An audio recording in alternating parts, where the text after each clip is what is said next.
안녕하세요. 최진행의 속풀이 최남영. 이한기 기자입니다.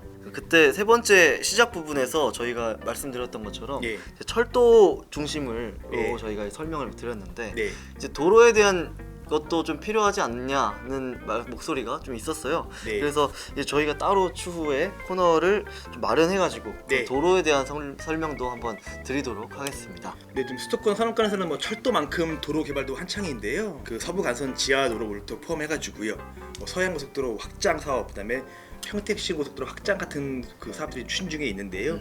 뭐 거의 걸음마 단계지만 수도권 그 서쪽 북부랑 남부를 연결하는 도로도 좀 이제 민자 방식으로 추진을 하고 있는데 좀 그런 사업들이 뭔가 좀 이게 좀 가시적인 단계가 있으면 저희가 따로 코너를 뽑아서 또 소개를 해드리겠습니다. 네, 그러면 시즌 2 네 번째 순서 시작하도록 하겠습니다. 제 생각으로는 이번 주제가 네, 저번 회차에 말씀드렸던 네, 그 최대 현안이죠. 네. 그리고 최대 이슈이기도 하고 네, 이제 서울 양평 고속도로 맞죠? 주변에서 걱정이 좀 있었어요. 전 네. 국민의 관심을 받고 있는 사업이기도 하고 네. 워낙 또 민감한 이슈긴 한데 어떻게 다룰 거냐, 괜히 또 잘못 건드렸다가 좀 폭발하게 되면 뭐 걷잡을 수 없게 될 것이다라고 하셨는데요. 그러면 저희 이제 SOC 이 속풀이에서 한 번쯤은 충분히 다뤄볼 만하다라고 생각이 들었기 때문에 좀 그렇게 좀 이제 SOC 측면에 접근을 해가지고 오늘 이 네 번째 순서를 좀 풀어가보도록 하겠습니다. 민감한 부분은 최대한 자제하고요. 이 도로가 좀 어떤 의미를 지니는지, 왜 추진이 돼야 되는지, 좀 백제가 쉽지 않은지를 좀 다뤄볼까 하는데요. 그래서 네 번째 순서 서울 양평고속도로 뭐 언젠가는 한다 이제 좀 시작해 보겠습니다. 네, 그러면 이제 선배께서 용기를 내주신 만큼 저도 이제 소개를 네. 용기를 내고 해보겠습니다. 네, 네, 파이팅! 네, 현 계획으로 보면은 네. 이 서울 양평 고속도로는 네, 경기 하남시 가밀동과 이제 양평군 강상면을 잇는 총 길이 29km의 이제 4차선 고속국도입니다. 네. 총 사업비는 1조 9천억 원 정도가 되고 제1차 고속도로 건설 5개년 계획 안에도 포함이 되어 있습니다. 하남 가밀 신도시 그리고 네. 교산 신도시의 좀 광역 교통 개선 대책으로서 좀 네. 하나로 꼽히고 있었죠. 네, 그리고 그 와중에 2021년 4월에 이제 예타라고 하죠. 예비 타당성 조사도 통과한 상황이었습니다. 작년 7월에 보도한 내용이 있는데 당시에 이제 환경 영향 평가를 착수한다고 해서 저희가 기사를 좀 보도했었고요. 근데 여기만 보더라도 보면 오늘 이현 기자는 이제 그 하남에서 강상면이라고 했지만 여기는 보면 하남 가밀동에서 지금 양서면 돼 있습니다. 그렇죠. 일단은 이제 논란이 되고 있죠. 근데 이제 그 논란 전후를 좀 살펴보면 가장 크게 바뀐 게 종점이에요. 근데 그 예타가 끝난 이후에 국토부가 이제 타당성 조사를 하는 과정에서 강상면으로 바뀌었습니다. 근데 이제 종점이 바뀌면서 좀 연장 길이도 늘어났고요. 기존에는 27km였는데 이제 29km가 됐고 사업비도 약 1,000억 원 증가했습니다. 또 새로 바뀐 변경안에는 그 강화 IC를 추가하는 안도 부분도 돼 있습니다. 머리 한번 봐도 될까요? 네. 안 그래도 멋있어. 하지만 그러니까 그때 봤더니 보기 봐야겠더라고. 진짜 봐야겠네.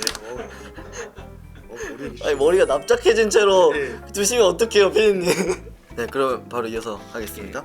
네, 최근에 이제 국토부 설명을 들어보면은 네네. 이 일각에서 제기하는 종점 변경안 의혹들 이게 교통량이 더 많으니까 괜찮다라는 논리로 좀 반박을 하고 있어요. 네네 그래서 그렇죠. 국토부는 이제 기존 안보다 네. 변경했을 때 교통량이 네. 이제 7,000대 정도가 더 많다. 그래서 이게 사실이 맞으면 이제 네. 이 도로를 이용해서 서울 송파나 강남권이나 하남 가밀 신도시나 그쵸, 예. 교산 신도시 네. 이렇게 오가는 차량이 더 많다. 네. 종점을 그러면 왜 바꿨는지 그 네. 바꾸게 된 이유에 대해서 좀 네 가지 쟁점을 소개해 주신다면. 그러니까 이게 좀 민감한 부분에서 짧게 말씀을 드리면 강화 IC를 추가해야 한다라는 부분도 있고 방금 이한 기자 소개하신 대로 교통량 증가. 그러니까 기존 안대로 보면 원래 일평균 15,000대가 다녀야 되는데 일평균 22,000대가 다닐 수 있다라는 게 이제 국토부 설명인 거고요. 여기에 또 두 가지 추가하자면 예타 이 노선에 대해서는 뭐 좀 환경에 악영향이 클 것이다 라고 판단했던 부분도 있고요. 또 마지막으로 보면 양평 분기점도 위치상 맞지 않다라는 게 있어서 일단 이 네 가지 이유 때문에 배경 때문에 종점을 이렇게 바꿨다는 설명입니다. 저희 둘 다 뭐 정치부나 사회부 기자는 아니다 보니까 저희가 해당 로고에 대해서 이렇게 뭐 맞다 틀리다 반박이나 뭐 설명드릴 수는 없을 것 같고요. 저희 특기를 살려서 서울 양평 고속도로 언젠가는 한다 라고 해서 그 SOC 측면에서 좀 설명을 드린 부분으로 이 코너를 진행했기 때문에 좀 그렇게 봐주시고요. 저희 이제 뉴스원 기사인데 양평고속도로 정쟁 멈추면 정상 투진 가능하다. 그러니까 재추진을 사실상 이제 암시한 건데요. 뭐 앞서 설명드린 대로 이 하남 가밀 신도시와 교산 신도시 입장에서 꼭 필요한 인프라인데 이걸 국토부가 백지화한다. 신도시 입장에서 보면 쉽게 할 수 있는 일은 절대 아니죠. 근데 이제 지금 약간 좀 정치적인 산물로 전락한 상태긴 하지만 국가적으로 보면 국민 입장에서 보면 서울 양평고속도로는 꼭 해야 되는 이제 사업이란 부분도 있고요. 또 이 양평고속도로가 동서 중요한 도로 축이에요.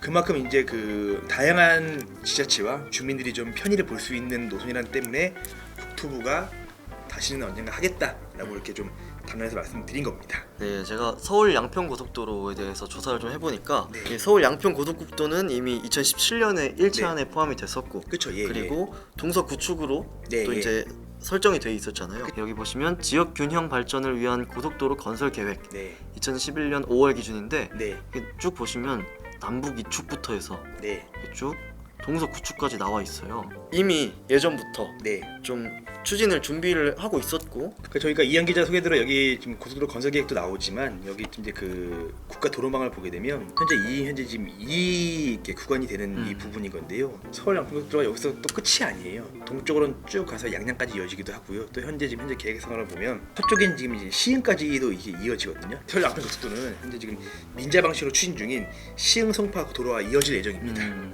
일단 이현 기자 좀 저희 시흥 송파에 대해서 아시는 만큼 소개 좀 부탁드리겠습니다. 시흥 목감에서 위례 신도시 시흥 송파도 도로입니다. 예. 도로 예. 네, 내년 사업자 선정 절차 착수라는 제목으로 네. 네, 남영 선배가 작년 12월에 쓰신 네. 기사인데 이 기사에 나온 것처럼 시흥 송파 고속도로는 수도권 제1순환도로와 또 제3 경인 고속화도로가 지나는 경기 시흥 목감동과 네. 또 하남 감이동을 연결하는 약 30km의 4차선에서 6차선 도로입니다. 네. 또 국토부가 추산한 사업비는 2조 5천억 원 정도가 됩니다. 대우건설이 지난 2019년 11월에 BTOA 그러니까 네.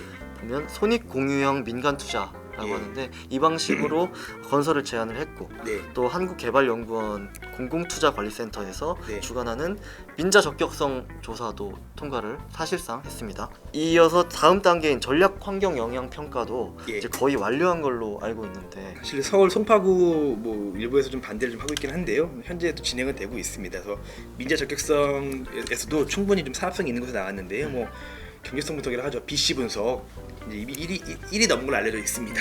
그다음에 이제 현재 계획으로는 2025년 착공을 해서 2031년 개통을 목표로 하고 있습니다. 좀 참고로 서울 양평고속도로는 2032년 개통 예정입니다.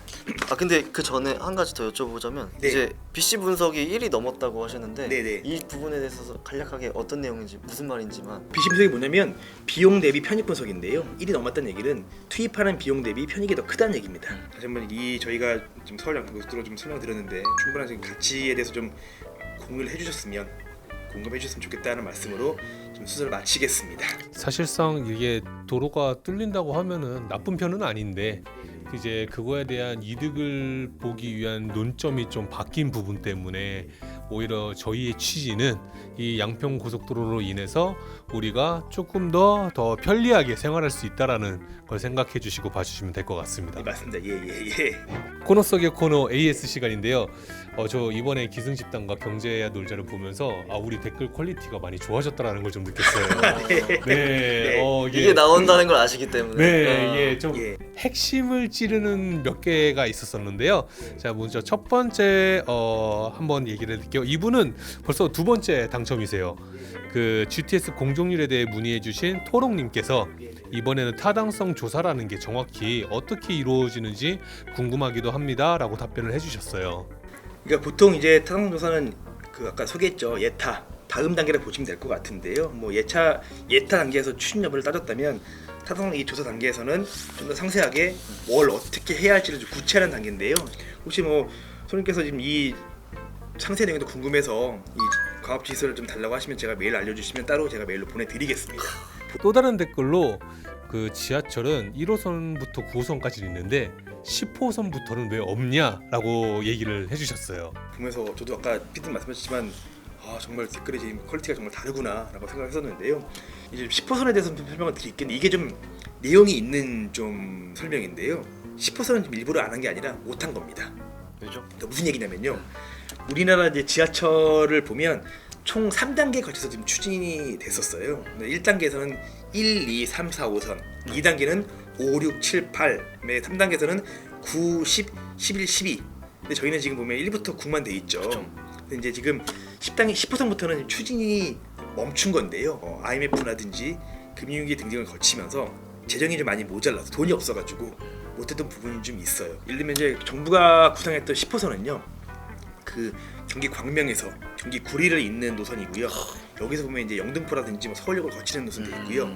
11호선은 서초구 우면동에서 양천구 신월동을 가는 이제 그 노선인데 뭐 서대문 등을 거치도록 돼 있습니다. 그다음에 12호선은 그 서울 뭐 노원구하고 성동구 좀 동부권 일대죠. 서울 그쪽을 이제 지나는 노선을 계획이 됐는데요. 대신 근데 그나마 다행인 게 현재 지금 진행 중인 노선을 보면요, 10, 11, 12를 지금 약간 좀 계승하고 있는 분위기인데요. 뭐 예를 들면 신안 안산선 같은 경우가 약간 좀뭐 10호선 일부를 좀 계승하고 있는 게 있고요. 그다음에 이제 저희가 이용하고 있죠. 신부당선하고 네. 현재 지금 계획에 잡혀 있는 강북 횡단선 11호선 일부를 대체하고 있고요. 12호선은 현재 이제 공사 중이죠. 2025년 개통 예정인 서울 동북선 경전철이 뭐 일부 개선한다고 보시면 될 것 같습니다. 그래서 10호선 이상이 없는 겁니다. 이거는 정말 알면 자랑할 수 있을 만한 너무 재밌어요. 네, 내용이, 이런 거 네. 너무 좋네요. 네, 진짜 네. 재밌네요. 뭔가 남들이 그냥 이거 굳이 신경 안 썼는데 궁금증을 가지고 이런 댓글들을 많이 보내주시면은 저희가 또 따로 이런 코너를 또 한번 생각을 한번 해보도록 하겠습니다. 마지막 댓글인데요. 이제 철도 공사가 활발한데 이게 수도권 철도를 강원도까지 이을 수도 있을까요? 라는 질문이 있었어요. ITX는 연결이 돼 있죠. 근데 여기 또 아마 이분은 아마 GTX-B를 좀 염두에 두고 좀 말씀하신 것 같은데요. 뭐 GTX 전문가 여기 있으니까 이현 기자 답변 한번 해주시죠. 네, 제가 언제부터 전문가가 됐는지 모르겠지만 지금 해보겠습니다. 네, 일단 수도권 철도의 강원 연장이라는 표현을 보면은 네, 네. GTX-B가 안 떠오를 수 없죠. 그렇죠. 그래서 강원 춘천시에서 현재 네. 이제 남양주로 되어 있는 어떤 GTX-B의 네. 종점을 네. 이제 춘천으로 연장해달라는 어떤 요구가 있잖아요. 그래서 솔직히 이제 쉽지 않다라는 게 좀 중론인 것 같아요. 그렇죠. 그래서 이용 수요가 좀 충분하고 네. 또 건설 사업비에 대해서 네. 좀 논의가 좀 활발히 이루어지면은 네. 언젠가는 뭐 그렇게 될 가능성도 있다라는 어떤 기대들도 좀 나오고 있는 것 같아요. 그러면 이제 네. 시즌 2의 5번째 주제를 네. 이제 또 말씀을 주셔야 될 것 같은데. 생각하고 있는 게 현재 그 우리나라 보면 그 이번에는 고속철도 부분인데요.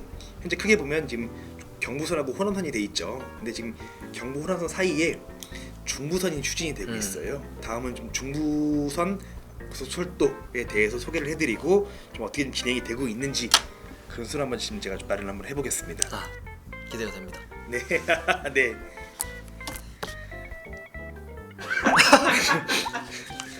빨리 인사하다가 이제 알겠습니다. 조댓글을 해야 될 거 아니야.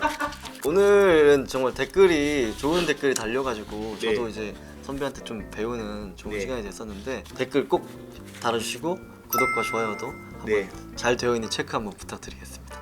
그럼 저희는 이제 5번째 순서로 떠나보겠습니다. 자, 인사드리겠습니다. 자, SOC는 생활이다. 감사합니다. 감사합니다.